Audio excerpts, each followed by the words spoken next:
Ээжлээ өвлийн цэцлэнгийн хөтөлбөрийн багш жаргал маань. За миний бие Монголоос 10-аас 17 насны нийт 10 хүүхдийг хариуцаж ирсэн байгаа.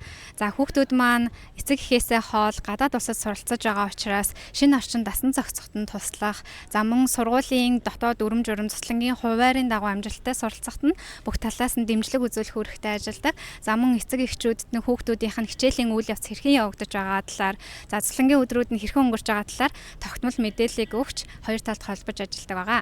За хүүхдүүд маань энд өдөрт 9-өөс 10 цагийн англи хэлний хичээлийг үзэж байна. Бага зэрэг ачаалалтай, гэхдээ маш үр дүнтэй чадж байгаа. За хүүхдүүдийг хичээлдээ яг бүрэн төвлөрүүлэхийн тулд сургуулийн дотоод дүрмийн дагуу хичээлийн өдрүүдэд нь хүүхдүүдийн гар утсыг хурааж авдаг. За ингэснээр хүүхдүүд маань яг хичээлдээ бүрэн төвлөрөх, за чөлөөцөг гарах юм бол дугуй унах, усан цэлэх, сакс волейбол тоглох гэх мэтчлэн идэвхтэй хөдөлгөөнтэй байж, за мөн шинэ найз нөхөдтэй болж цагийг маш чанартай үр дүнтэй өнгөрүүлж чадж байгаа.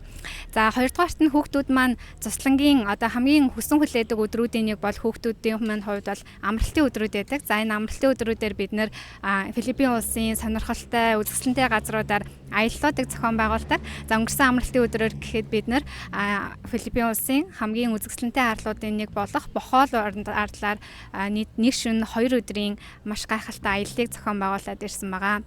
За тэгээд хүүхдүүд маань өвлийн амралтаараа гадаад оронд, дулаан оронд утаанаас хоолтой, за шинэ найз нөхөдтэй болж, за хамгийн чухал нь англи хэлээ маш богино хугацаанд үр дүнтэйгээр хурцтайгаар сайжруулж чадж байгаа.